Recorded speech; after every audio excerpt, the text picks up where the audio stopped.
সবাইকে স্বাগত দীপ্ত সংবাদের সাথে রয়েছে দোলা ডলারের। শুরুতেই জানাবো সংবাদ শিরোনাম। পাহাড় ধসে বান্দরবানে একই পরিবারের ৩ জন সহ ৫ জনের মৃত্যু। কক্সবাজারে প্রাণ গেল ২ শিশুর। বঙ্গোপসাগরে ৩ দিনে ডুবে গেছে ৩টি ট্রলার। এখন পর্যন্ত ২৭ জেলে উদ্ধার, নিখোঁজ আছে ৮ জন। গাইবান্ধায় নির্মাণের পর ৩ বছর পেরিয়ে গেলেও চালু হয়নি ২টি সেতু। চরম ভোগান্তিতে এলাকাবাসী।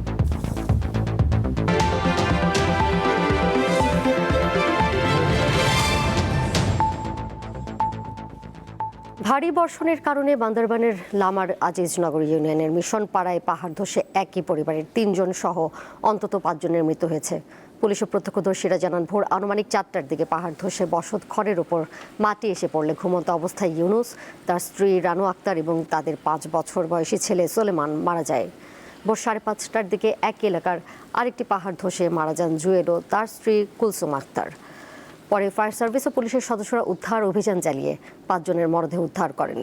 এছাড়া কক্সবাজারের চকরিয়ায় গতরাতে পাহাড় ধসে মৃত্যু হয়েছে ২ শিশুর।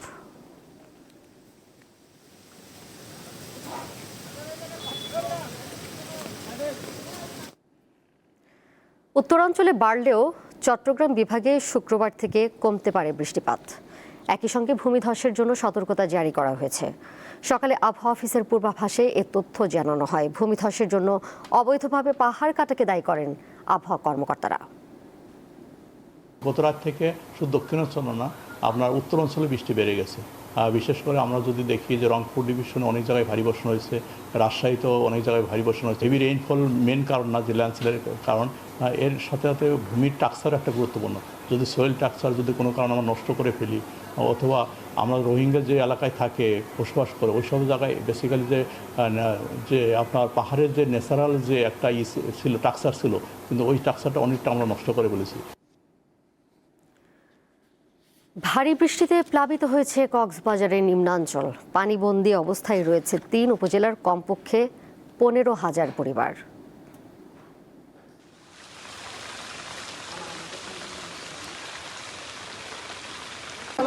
এখন আছি কক্সবাজারের একটি পাহাড়ি এলাকায়। সকাল থেকে ভারী বর্ষণ হচ্ছে এবং রাতও ভারী বর্ষণ হয়েছে। ভারী বর্ষণের কারণে কক্সবাজারের নিম্নাঞ্চল প্লাবিত হয়েছে এবং বিশেষ করে চকরিয়া পাহাড়ি ডলে সেখানে জলবদ্ধতা তৈরি হয়েছে। সেই জলবদ্ধতার মাঝে কক্সবাজারের চকরিয়া উপজেলার বড়তলি মছুনিয়াকাটা গ্রামে ভোর রাতে পাহাড় ধসের ঘটনা ঘটেছে। সেখানে 2 শিশুর মৃত্যু হয়েছে এবং তাদের মা আহত হয়েছে।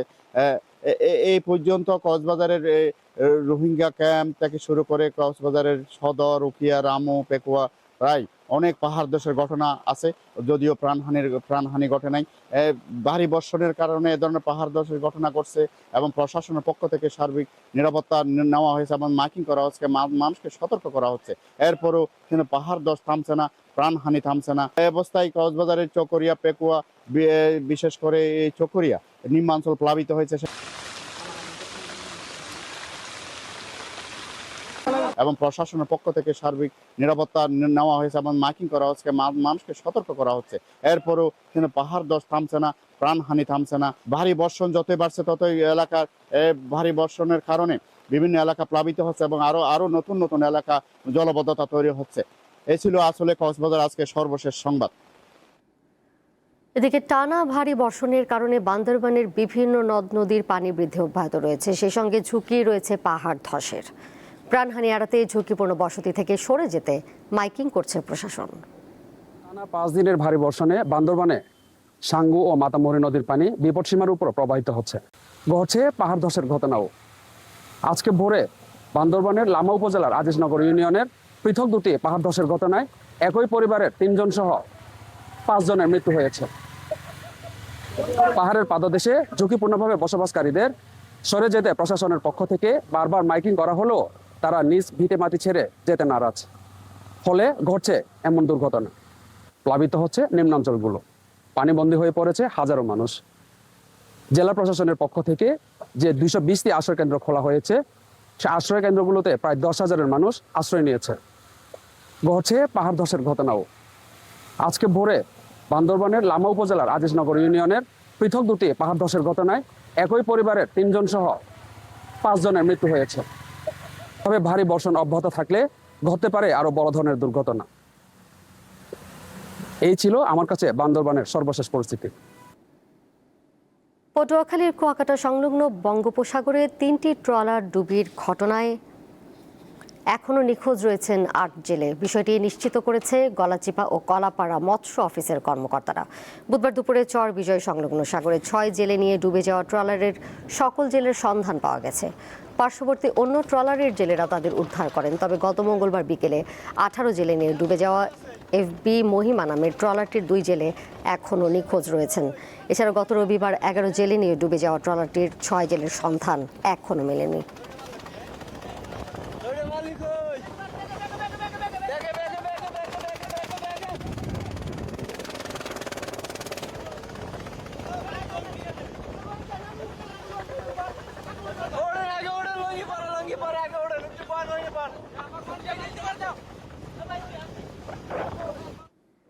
যাচ্ছি পরের প্রসঙ্গে। ঢাকাকে বসবাসের যোগ্য শহর হিসেবে গড়ে তুলতে সকলের প্রতি আহ্বান জানিয়েছেন প্রধানমন্ত্রী তারেক রহমান। একই সঙ্গে তিনি পরিবেশ বিষয়ে সচেতনতা তৈরির উপর জোর দেন। রাজধানীর চীন মৈত্রী সম্মেলন কেন্দ্রে সকালে জাতীয় বৃক্ষরোপণ অভিযান ও বৃক্ষ মেলার উদ্বোধনী অনুষ্ঠানে তিনি এসব কথা বলেন। বিশ্বে বসবাসের অযোগ্য শহরের তালিকায় ঢাকা 3য় স্থানে রয়েছে উল্লেখ করে এই অবস্থা থেকে বের হয়ে আসা খুবই জরুরি বলে মন্তব্য করেন সরকার প্রধান। অনুষ্ঠানে প্রধানমন্ত্রী জাতীয় পরিবেশ পদক, বন্যপ্রাণী সংরক্ষণে জাতীয় পুরস্কার এবং বৃক্ষরোপণে জাতীয় পুরস্কার প্রদান করেন। পরে পুরাতন বাণিজ্য মেলার মাঠে আয়োজিত জাতীয় বৃক্ষ মেলার বিভিন্ন স্টল পরিদর্শন করেন প্রধানমন্ত্রী।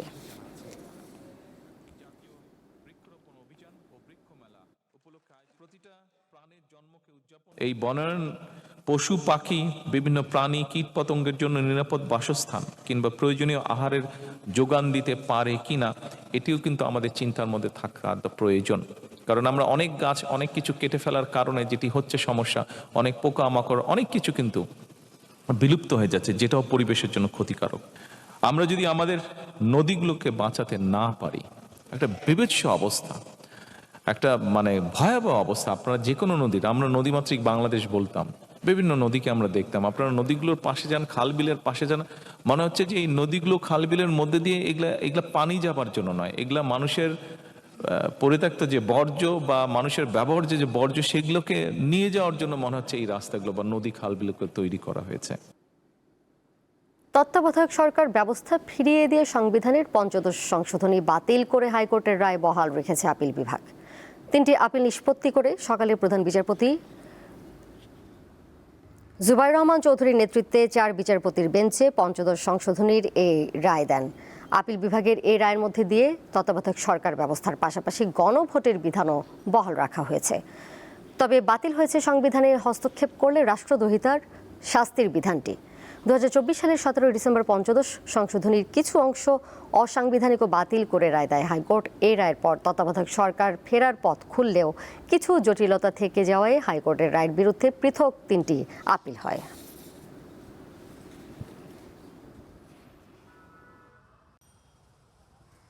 তত্ত্বাবধায়ক সরকার ব্যবস্থা বাতিল করার বিধানগুলো বাতিল হয়েছে, তবে এখানে কিছু টেকনিক্যাল সমস্যা আছে। কারণ হাইকোর্টের রায় সবগুলো বিধান বাতিল হয়নি, কিছু কিছু বিধান আরও বাতিল করা প্রয়োজন ছিল। যেমন প্রধান উপদেষ্টার শপথ নেওয়া সংক্রান্ত বিধান সংবিধানে ফিরে আসেনি। বিচারপতিরা যে উপদেষ্টা বা প্রধান উপদেষ্টার দায়িত্ব নিতে পারবেন, সেই বিষয়ে একটা বিধান ছিল, সেটা ফিরে আসেনি। সংসদ ঠিক করবে, যেমন ধরুন আমাদের অনুচ্ছেদের 4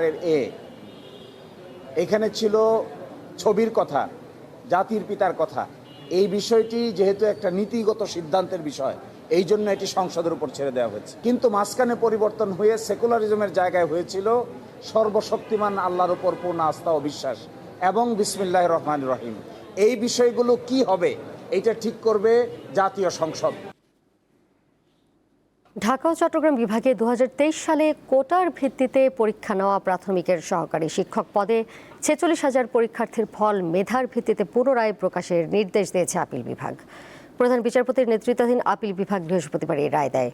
আদালতে রিটকারীদের পক্ষের আইনজীবী জানান, কোটার বিষয়ে দায়ের করা রিটের পরিপ্রেক্ষিতে মেধার ভিত্তিতে ফলাফল প্রকাশ করার জন্য সরকারের সংশ্লিষ্টদের প্রতি নির্দেশ দিয়েছে দেশের সর্বোচ্চ আদালত। এর আগে 84% কোটার ভিত্তিতে প্রাথমিক বিদ্যালয়ের সহকারী শিক্ষকদের নিয়োগ ও পরীক্ষা এবং ফলাফল প্রকাশ করা হয়েছিল।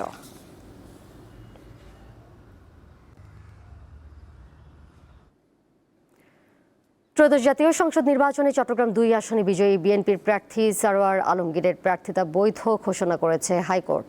এর ফলে সংসদ সদস্য হিসেবে শপথ নিতে সরওয়ার আলমগীরের বাধা কেটেছে। বৃহস্পতিবার হাইকোর্টের একটি দ্বৈত বেঞ্চ এই আদেশ দেয়।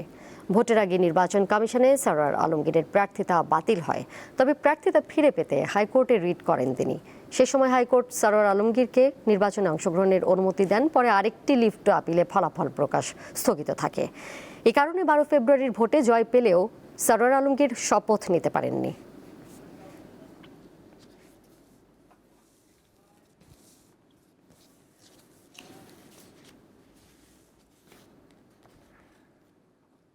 গাইবান্ধা জেলা শহরের দুটি প্রবেশ মুখে ও ব্যস্ততম সড়কে যানজট নিরসনের জন্য ঘাঘট ও আলাই নদীর ওপর 166 মিটার দীর্ঘ দুটি সেতু নির্মাণ করা হয়। তবে নির্মাণের প্রায় 3 বছর পার হলেও নানা জটিলতায় এখন পর্যন্ত উদ্বোধন হয়নি। ফলে জনসাধারণের চলাচলে তৈরি হয়েছে নানা ভোগান্তি।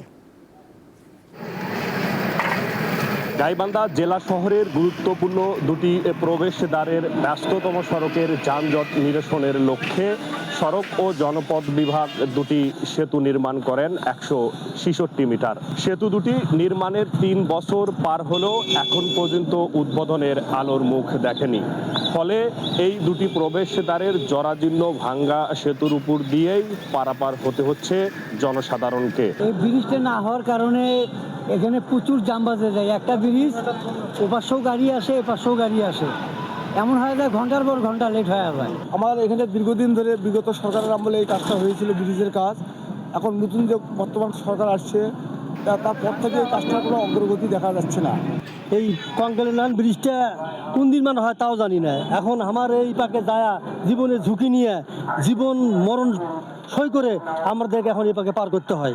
এই ভাঙ্গা ব্রিজটা যে কোনো মুহূর্তে মনে করেন যে ভেঙে পড়তে পারে, আর লোক গাড়ি যায় এর উপর দিয়ে। ঠিকাদার নাকি এখানে নাই, হারাই গেছে ঠিকাদার, টাকা টুকা পায় না, চলে গেছে। সেতু দুটির নির্মাণ কাজ শেষ হওয়ার দীর্ঘ সময় অতিবাহিত হওয়ার পরও এই সেতু দুটির সংযোগ সড়কের জন্য ভূমি অধিগ্রহণের জটিলতা আর সড়ক বিভাগের দায়িত্বহীনতার কারণে সরকারের প্রায় 30 কোটি টাকা আলাই নদী এবং ঘাঘট নদীর জলে খোয়া যাচ্ছে। সড়ক বিভাগ একাধিকবার উদ্বোধনের আশ্বাস দিলেও কাজের কাজ কোনোটি আসলে হচ্ছে না। যে প্রকল্পটি চলমান, এখানে আমাদের গাইবান্ধাতে পুলবান্দি, নতুন ব্রিজ এবং এছাড়া যেগুলো ব্রিজ আছে সবগুলো ব্রিজে একই সমস্যা। কারণ এটার ভূমি অধিগ্রহণ এখনো পুরোপুরি সম্পূর্ণ হয়নি। তবে আমাদের অলরেডি নির্মাণ কাজের ঠিকাদারগুলো আছে, যদি এই সমস্যাটা দূর হয় তারা দ্রুত কাজগুলো সম্পূর্ণ করে ফেলবে। গাইবান্ধা শহরবাসীর দাবি, সেতু দুটি দ্রুত সময়ের মধ্যে চালু হলে শহরের যানজট যেমন একদিকে কমবে, অন্যদিকে সাধারণ মানুষদের ভোগান্তি অনেকটাই কমে আসবে। গাইবান্ধা থেকে আতোয়ার রহমান রানা, দীপ্ত সংবাদ। এবার কেওয়াই স্টিল চট্টগ্রাম সংবাদ।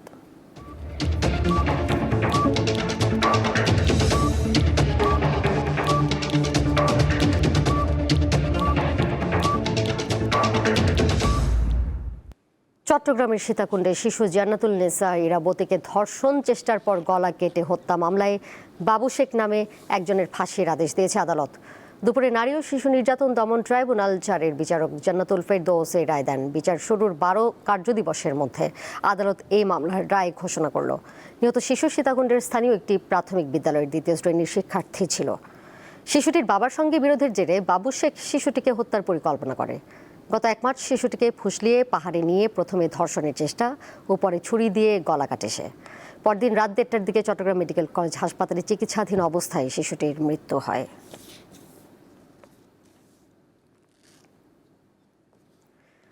বাংলাদেশের তৈরি পোশাক শিল্পকে আরও আধুনিক, টেকসই ও বিশ্ববাজারে প্রতিযোগিতামূলক করে তুলতে চট্টগ্রামের চেম্বারে অনুষ্ঠিত হয়েছে Bangladesh Italy business to business B2B-র বৈঠক। এতে অংশ নেন ইটালির রাষ্ট্রদূত অ্যান্তোনি আলেজান্দ্রো, ইতালি থেকে আসা একটি উচ্চ পর্যায়ের ব্যবসায়িক প্রতিনিধি দল এবং দেশের শীর্ষস্থানীয় পোশাক শিল্প উদ্যোক্তারা। আলোচনায় গুরুত্ব পায় উদ্ভাবনী, জ্বালানি সাশ্রয়ী ও পরিবেশ বান্ধব প্রযুক্তির মাধ্যমে দেশের তৈরি পোশাক শিল্পের আধুনিকায়নের বিষয়টি।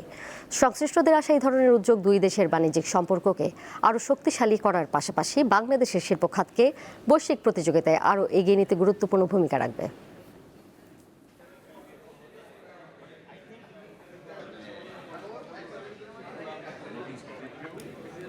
আন্তর্জাতিক প্রসঙ্গ। যুক্তরাষ্ট্র ও ইরানের মধ্যে উত্তেজনা আবারও তীব্র আকার ধারণ করেছে। ইরানের দক্ষিণাঞ্চলের বিভিন্ন স্থানে দ্বিতীয় দিনের মতো হামলা চালিয়েছে মার্কিন বাহিনী। ইরানের সংবাদ মাধ্যমগুলো জানিয়েছে বুধবার ট্রাম্পের ভয়াবহ হামলার হুঁশিয়ারির পর রাতভর বন্দর আব্বাস সিরিক সহ বিভিন্ন জায়গায় বিস্ফোরণের খবর পাওয়া গেছে। দেশটির স্বাস্থ্য মন্ত্রণালয় জানিয়েছে গত 2 দিনে দেশটির 5টি প্রদেশে যুক্তরাষ্ট্রের হামলায় 14 জন নিহত এবং 78 জন আহত হয়েছেন। বন্দরনগরী চাবাহারে বিস্ফোরণের পর বিদ্যুৎ সরবরাহ বন্ধ হয়ে গেছে। এদিকে ইরানে হামলার পরপরই বাহরাইনে সতর্ক সংকেত বাজানো হচ্ছে। একই সময় কুয়েতের বিভিন্ন স্থানে বিস্ফোরণের শব্দ শোনা গেছে। দেশটির সেনাবাহিনীর দাবি শত্রুপক্ষের ক্ষেপণাস্ত্র ড্রোন হামলা প্রতিহতের সময় এসব বিস্ফোরণ ঘটেছে। শেষ করব দীপ্ত সংবাদ, যাবার আগে শিরোনামগুলো জানিয়ে দেবো আরও একবার। পাহাড় ধসে বান্দরবানে একই পরিবারের 3 জন সহ 5 জনের মৃত্যু। কক্সবাজারে প্রাণ গেল 2 শিশুর। বঙ্গোপসাগরে 3 দিনে ডুবে গেছে 3টি ট্রলার। এখন পর্যন্ত 27 জেলে উদ্ধার, নিখোঁজ আছে 8 জন। গাইবান্ধায় নির্মাণের পর 3 বছর পেরিয়ে গেলেও চালু হয়নি 2টি সেতু, চরম ভোগান্তিতে এলাকাবাসী।